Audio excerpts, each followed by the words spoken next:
Hello. So this is going to be the first public video on this channel. For those of you who don't know me, I am Eric Lee. I have been on several different Go servers under the name tag of Violence. I am an AGA 3-ish Don, somewhere around 3 or 4. And I have made videos on this channel before of various hobbies that I have, but all the videos are unlisted. So this is going to be the first public video that I'm posting. The purpose is that I have enrolled in the Awesome Baduk Masterclass course for this month. And what it is for those of you who don't play Go, this is for the game of Go. This is primarily directed at people who play Go.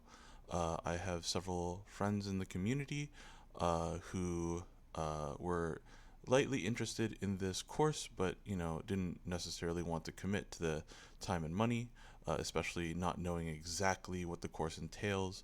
And I kind of wanted to document my experiences with the course because I feel like then I'm getting the most bang for my buck, and I can use these videos as sort of a journal for my own thoughts, to ask for feedback from the teachers, and also to kind of show other people what this course is about. And I think that it is helpful for people who might be interested in this kind of thing in the future if they offer this again. And I think it is also helpful for myself and my own learning and growth in Go.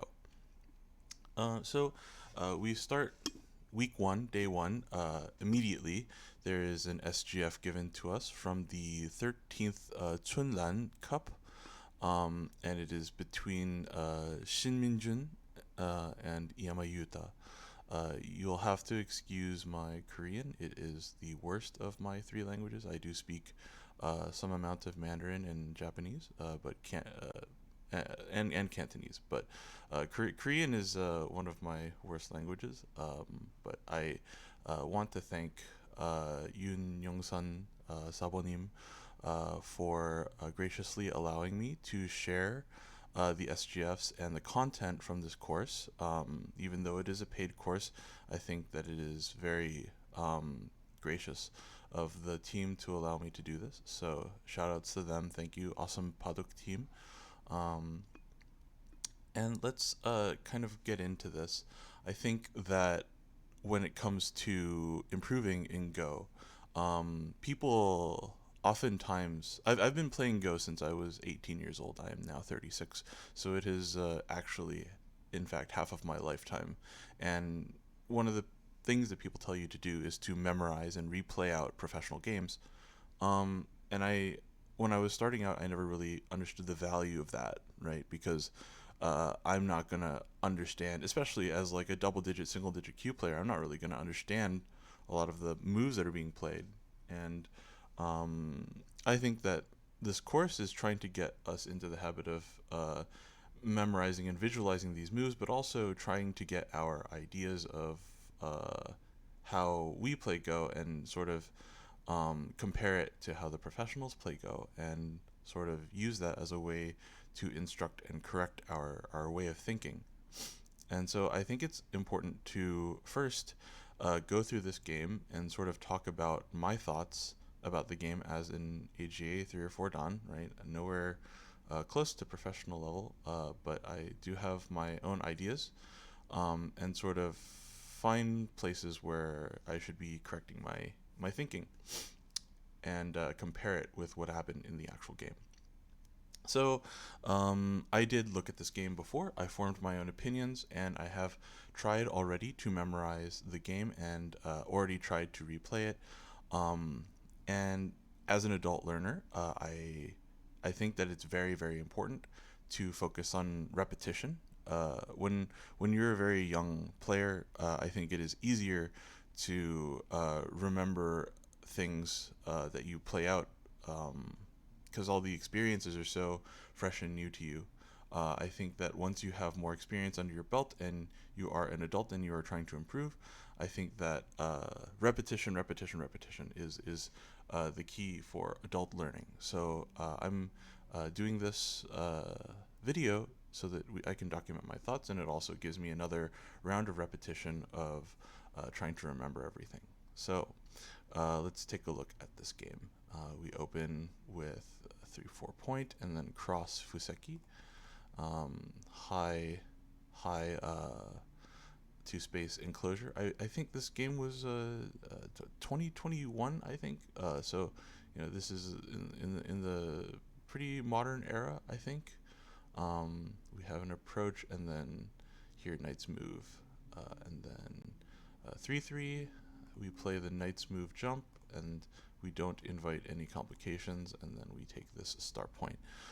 Seems pretty normal so far, and then Iyama Yuta plays this Joseki follow-up, and then Shiminjin plays here, and it's taking it's developing while putting pressure on the corner, which is nice. And now we get into this pushing battle, and this is an interesting pushing battle. And it's interesting, I think, because white still, doesn't have S5. This move here is still going to be very large. And then here, black cuts, and that's the first thing that is a little bit weird to me. I was wondering, if black just plays like this and continues, doesn't this always exist? But I guess you're giving white more of a way to more variety in answers. So slipping in this cut is not something that I thought of, and maybe that's instructive. But I wasn't sure what the implications of why you would play n7. And one of the reasons why is that later on, so what happens in the game is that this exchange happens, and then we continue pushing. And my thought was that later on, if this happens, I thought that white now has access to this move, and without this exchange, I was wondering maybe this kind of idea. I think that this is harder to do now, and so I wondered if there was a reason behind n7 that I wasn't considering, because to me it looked like it kind of affected this s5 move. So when do we play n7? That would be my first question. When do we do this cut? And what was the goal here? So then we play here and we extend, and it's important that we don't cut now, because this is very painful. If black gets to extend, or even if we Atari and extend, this cut is always going to have a lot of painful aji for white, and you won't be able to enclose a lot of territory here. I feel like it's going to be very difficult. So you have to go one more. And once you have 5 liberties, now this Hane feels like it's a good idea. And now we get this. It's very interesting seeing. Oh, oops! It's very interesting seeing seeing black push from behind. So many moves, and then this Hane happens. It feels like white is making a lot of solid points compared to black. Black's area is very large potential, but it's open, and there's a lot of cuts over here. So I feel like maybe this is okay for both. I would prefer to play white, because all this power is also feeling like it has an effect on these stones. So I feel like this exchange, I would feel more comfortable as white in this position, even though this is open. Because I have this stone too, it doesn't always feel like S5 is as massive as it could be. Maybe a different move here that I'm missing. And of course, white might be able to attach somewhere in here, threaten to live and peep instead of trying to jump in. There's a lot of Aji still here. This is not points yet, but I feel that these exchanges, I feel more comfortable as white. So we continue, and Iyamuyu cuts here. Very interesting. I thought that you might continue this way, but this cut is interesting. Maybe these two stones, um, with the presence of these two stones, I'm not so sure if this cut feels like the right idea, because naturally white Ataris, and then you don't want to give white this extension. This limits the potential of the moyo, and also it's sort of the location of, the development of two moyos, right? The potential lines. This would cut off the development of the moyo, and also make these stones safer and sort of hurt these stones. So I understand that this is probably necessary. And then we push, and then here. And now, like, this is something that makes me feel like white has it. I already would feel uncomfortable as black. I think that white has gained right now, because I don't think that, for example, I don't think black can just net here. If this was fine, if this group can still live here, maybe I feel like this is a reasonable plan. But if you have to deal with the possibility of white running out with K13 or K14, and you also have to save the corner, it feels like black is very busy. And then black will attach here, and then here, and then here. This was notable to me because when I played through the game, I immediately thought, oh, I just play here. But there's cut Aji here, and I feel like there's no reason to create this weakness. So I think that R12 is instructive for me. I thought that Q12 would be normal, but I think that R12 is a lot better, especially when your goal is to attack this corner. You want these stones to be strong. So making R12 as to be strong and safe, I think is very prudent. Then we see Q17, and I'm not a big fan of this move. I thought that the normal move to play would be Q18 here. And I tell people who I help teach a lot that when you play this move, when you defend with a Kosumi like this, I usually think to myself, if you're going to play this move, you should think about what happens when your opponent plays S17. Whatever is behind the Kosumi, usually that's like the weak point, right? And so I thought that Q18 might be better. Maybe I'm missing something, but I thought that this had better shape and less Aji, but maybe I'm missing something. To me, this move feels like it's very clearly undermining black's structure, and now I think black is going to lose the corner because of this.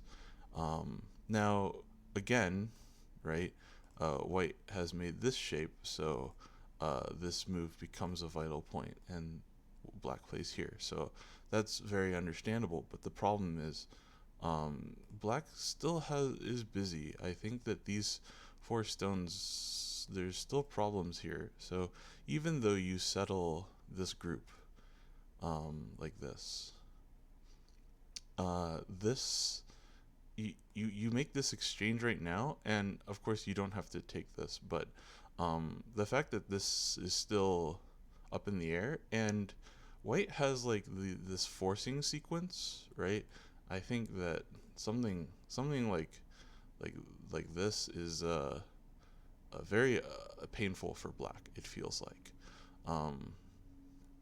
yeah, it doesn't feel very pleasant right now. I think that after white got this and then white played this exchange, mm, it feels to me like white is kind of in control of the game right now.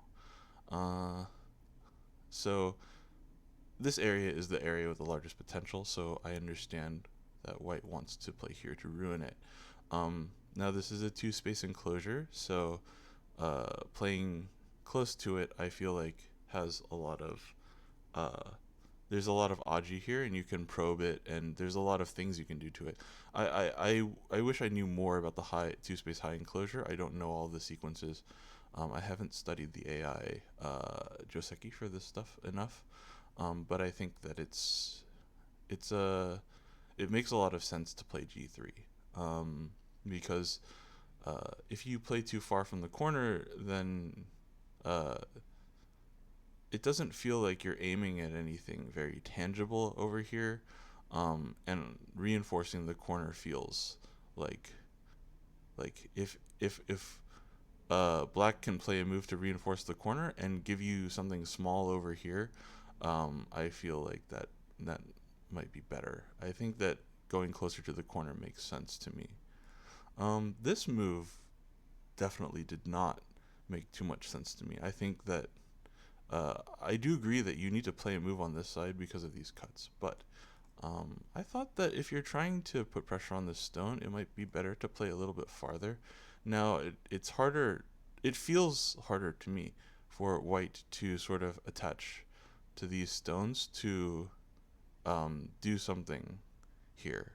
I think that it's harder to sort of um, make shape in this area. But maybe there's not enough pressure on the white stone. Maybe it will just bump against the black stone here and do something. Mm. I thought that K3, usually when we want to attack, I thought we would play something a little bit farther away, closer to the cutting points. But Yama Yuta played here, and then white touched once, and then played here. And I mean, that makes sense. I feel like the probing moves make sense. I thought that Yama Yuta would play something like this, and maybe play a sequence here that would give up the corner and take the outside. And if black gets all of the outside and white takes the corner here, I thought that black would feel kind of nice, because then white doesn't get the enclosed territory along the side. Instead, Yamayuta defends. Oh, sorry. Yamayuta defends the corner, and then Shiminjun plays here. And now, I kind of did like a quick count, and I sort of imagined that like this kind of thing happened. Just as an example sequence, right? I just imagined that this sequence happened, and I tried to do like a quick estimate of white's territory, and I got that white had roughly 40 points on the right side, just this, not counting anything here. And if we look at black, I think that the potential value of this area is like somewhere in the 40 and 50 point area, and then another 10 here. So I think that white is kind of content with limiting the potential of this area and not necessarily needing to make life in the corner or make life on the side. I feel like if white just sort of plays some moves and reduces the potential but gets something on the side here, I think that feels like that's good enough for white, even if black gets S5, which is not necessarily true, and even if black makes this group live, which isn't necessarily true. So I thought to myself that F9 was interesting because it limited the development of the potential of this Moyo, and I think that being confident that that's enough is it made a lot of sense to me. Um, then we play here. We cross cut. Yeah. So I thought to myself, so my first instinct here, after doing a little bit of reading, was to do this, and then you do this, and then if white can use these as forcing moves, um, but it's always going to be, you know, uh, it nicely gets rid of the Aji to play this move. I thought, because if you do this stuff, it's not very, it doesn't really do anything. Even if you change the order, this this seems to be working, and if you uh, I think maybe the sequence wasn't played because H3 and H2 as forcing moves is annoying when you are going to attach a D2, and maybe that's something that changes the evaluation of this. So I thought that maybe this was chosen because fewer forcing moves on H3, H2. Um, but it doesn't feel good to be Atariing and pushing white toward these cuts. Nothing exists right now because if you play here, there's still this, and there's just there doesn't seem to be any Aji. Um, but uh, it something feels not good here. This group has no forcing moves on it, but and maybe that's the important area that Black wanted to make, but it felt like something can happen over here. I thought there's a lot of messy things here, and Atari to make L3 happen, pushing white toward the cutting points felt rough. And then this happens. So I thought that because you've played K2 and J2, I thought that you would do this. I thought that you would now just close the corner off. Um, I need to better understand these corner sequences because I feel like I'm missing something that should feel obvious here. Uh, I could not find a sequence for white to do anything very productive here. Uh, I don't know. You've made this move. I thought it was to prevent H2 H2 H3 as forcing moves, and now I thought that you would play more strongly to kill white. Instead, we play this move. We get forcing move here, here, and then jump. This H7 also. This also made me feel not good. I don't know what's going on here. I can't evaluate this very well, but I thought that this was not. There is no time to play this move. I thought. Um, Maybe we're worried about push and cut, um, like this, right? But it feels very painful to have to play H7. It doesn't feel like this is a move that I would want to play as black. Uh, and just getting these exchanges, and then white gets to come back and play here. Oh, sorry, exchange in the corner first, and then play here. Um, making getting all this feels like white is still in the driver's seat of this game, and it feels to me very painful to have to play H7. H7, uh, if if it's necessary, I really dislike that I had to play this move. Um, yeah. Then we play here, and now we get this sequence, and double Hane here, here, here. Yeah, and then attach, and then these forcing moves are very instructive. I didn't think I would ever play this way. Very instructive to get these specific forcing moves and then this, so that there's maybe some cut Aji here, and maybe some cut Aji here, and then white plays here. I thought that white should play here. Um, and the reason is the cut over here I thought would be very important. I think white has N19 over here as a Tesuji, to attack the eye space. And now, if you have this stone, right, this cut, I think that you can either loose ladder this way, or you can just ladder. Oops, sorry, just ladder this way, right? So I thought that 013 was better than this. Maybe I missed something.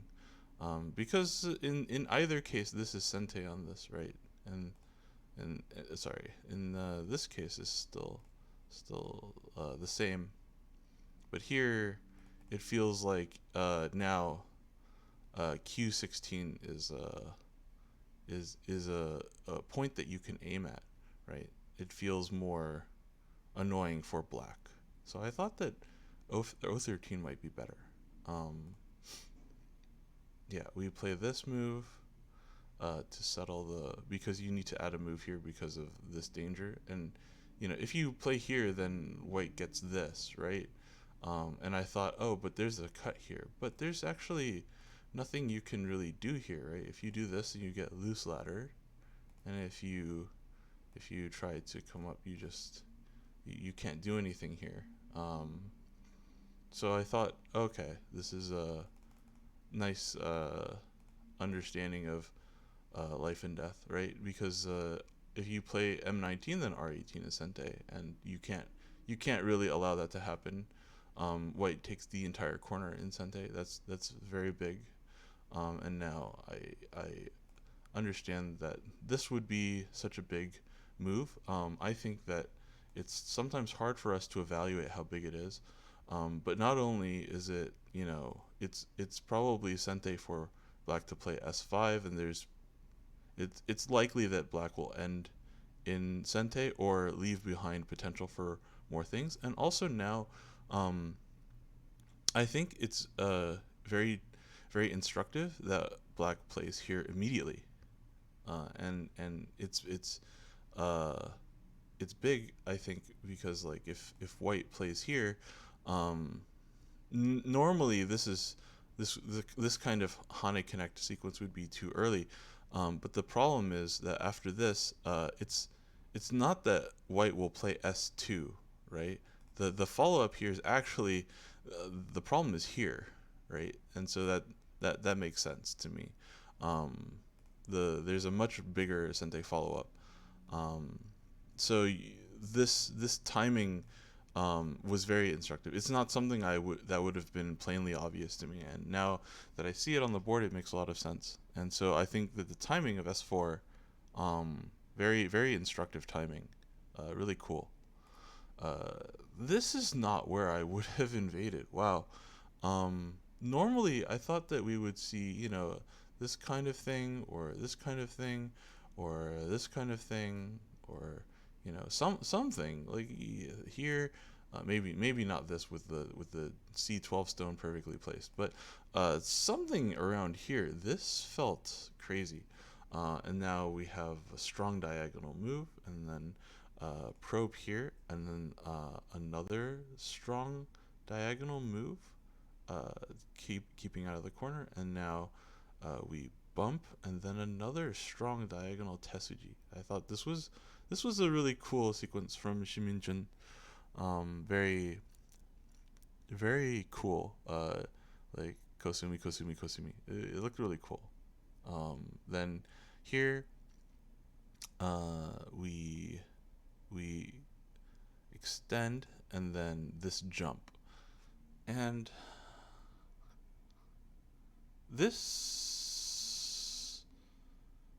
I don't know what black should be doing here. Actually, I don't think that I had a good understanding of what should happen, and so black here got out and was okay, but gave up a lot in return. But I think that because this wall is here and you've taken these stones, the result makes sense if this is what black read out. This makes sense to me. Here, here, and then here, and then here. Yeah. So you give up your one stone after this, right?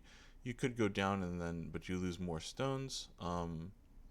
And black still wins the capturing race. So this clamp Tetsuji is really cool. And then this happens um, here. Yeah, getting C11 very big. And now there's still very little Aji in the corner. I'm a big fan of this shape. It's very annoying for black to do anything in the corner, and I like that. Um, so we do this, which doesn't make sense to me. I thought that this would be the correct way to play, and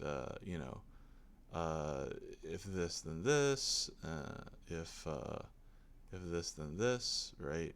I thought this would be the way to go, and maybe I'm missing something, maybe on the outside or something. But I thought that this was better. Um, it confused me a little bit why this happened, and then you play here, and if this stone was here, then I think that uh, I think that you know this move R17 would be really painful if we could cut, right? I think that this not um this not being here, maybe it doesn't work. I guess it doesn't quite work, right? Because yeah, this no. So if for example, let's just add a move. If this is here, right? I thought that this would be very severe, and this would make it so that black can't really play T18 directly. Um, yeah, this definitely, because you have to do this. I wonder if white can play here. Dun dun dun dun dun dun dun. Yeah, I think you can do this, and that feels kind of painful. I thought O13 would be better because of this Aji. Um, and then maybe black has to, if you have O13, maybe you have to do something like this and then this. I don't know. I thought that this might have been better um, for the corner, but maybe I'm missing something. Uh, I really like this move. It seemed to make sense to me to play here, but it's kind of slow. So when this happens, you can't get out. White will always win in this capturing race, which is really cool. So then black plays here to threaten to come out, and then you play here. Um, but yeah, I thought getting h8 is a nice little piece of the sequence. And then we jump into the 3-3. There's very little Aji there. I like d17 a lot. There's no ko because of this move. Yeah, strong reading. We split. Here, I thought that white would just defend like this, because I don't think that black can get out, and white will always either live or win the capturing race. So I thought it was very strange. Um, I didn't think that there was anything here, right? Because like you can always just come back. I thought maybe you play this first and then come back. I thought this was always possible, so it was confusing for me why white played here and allowed black to do this cut. So here, here, here, here, here, and then now you do this, and then you jump. So this whole thing makes a ko, and I didn't know why that was the result here. I thought that white was solidly doing just fine, but it doesn't matter a ton, because once white plays here, I realize that there are like 100 million co-threats now. It's It's actually incredible how many co-threats there are. Because this is forced. Um, and then here is also, this is forced. And then this is forced. And then this is forced. And then this is forced. And then here, this is still, how many co-threats is this? This is an incredible number of co-threats. This is crazy amount of co-threats, right? This is 1, 2, 3, 4, 5, 6, 7, 8. Wow. So many co-threats. It's actually crazy how many there are. That was once I saw this, I was blown away. And this is another reason why I thought, oh wow, J2. Uh,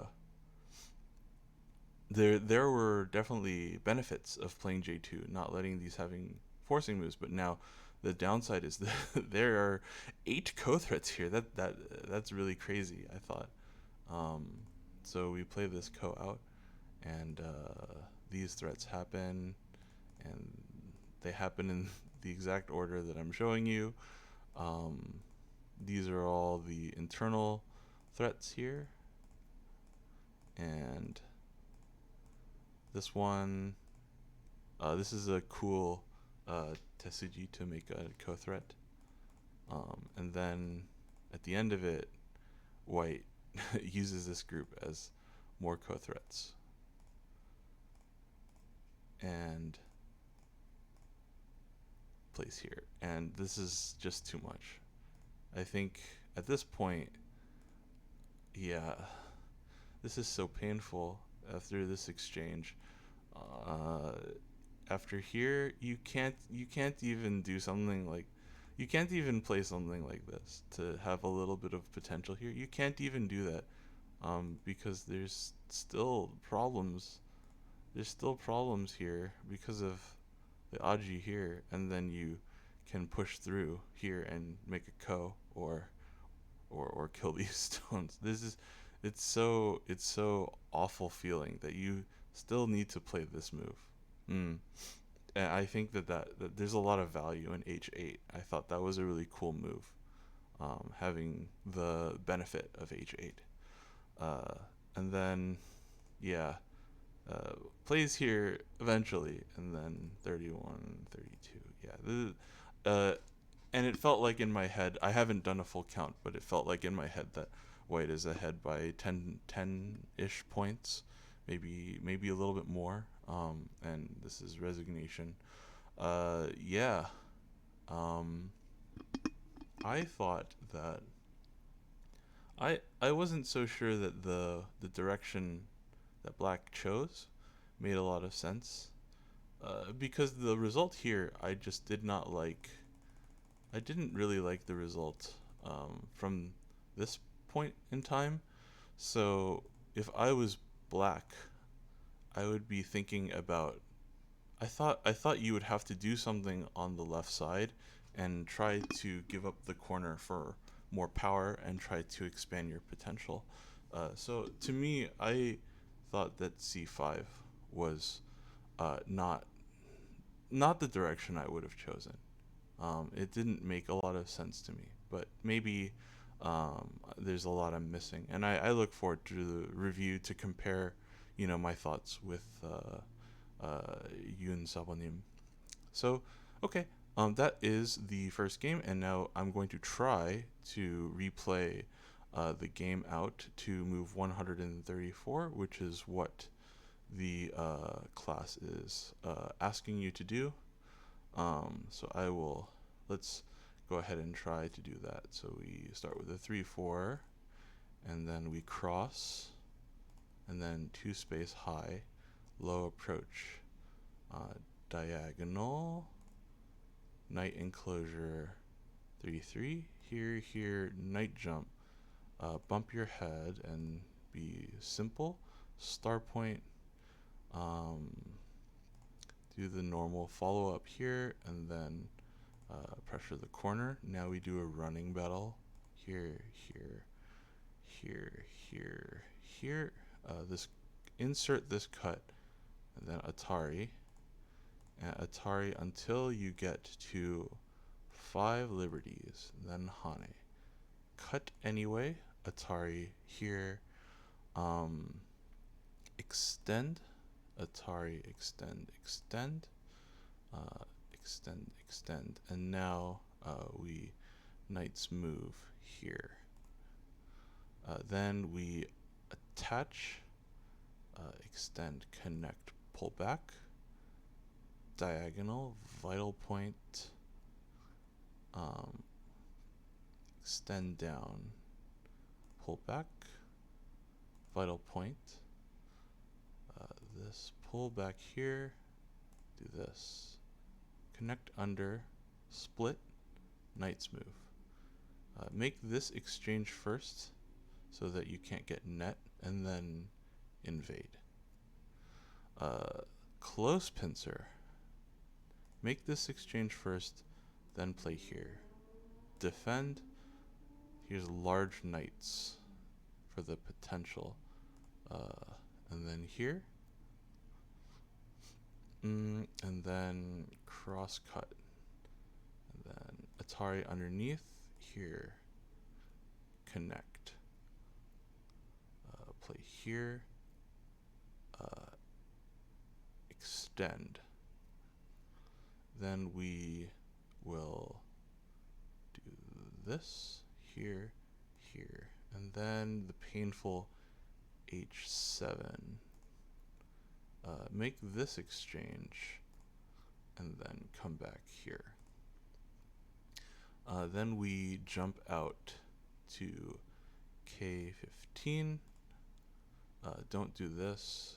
M18, do the L17, and then double Hane. Atari here, capture the stones, attach. Now do the forcing moves. This one first, and then here, here, and then come back to capture. Now, black will have to live in the corner. Yeah, so protect here, and then do this. Now it's time to protect your side. Do this exchange immediately, and then black has to invade. So black tries to invade here. Then we do the diagonal. So diagonal here, probe here, diagonal here, bump, diagonal. Go underneath, extend, jump. Now white does this cut. Yeah, so does this cut here. You can't go here, here, cut, because white will play here and kill all of black. So you do that to prevent this. You take these stones, and then this clamp Tetsuji, give up one stone and extend liberties so that white is forced to capture, or black is forced to capture here. We will do this, this, and then this. And then instead of capturing this stone, we are going to play this, this, this, extend, and then here is the move, and then black plays either this or this. I forgot which one. I think it's this one, and then white plays here. And I think that's 134 moves. And I think now it goes into the 3-3 invasion, and then this, and then that leads to the co-fight, and then there's the co-threats. But I think that white is kind of in the driver's seat for most of this game. But yeah, hopefully this is helpful for some people. It's mostly for myself, but I will be doing the homework on the channel, on this channel, and making videos of that, and also continuing by recording more of these game memorization exercises. So yeah, see you next time.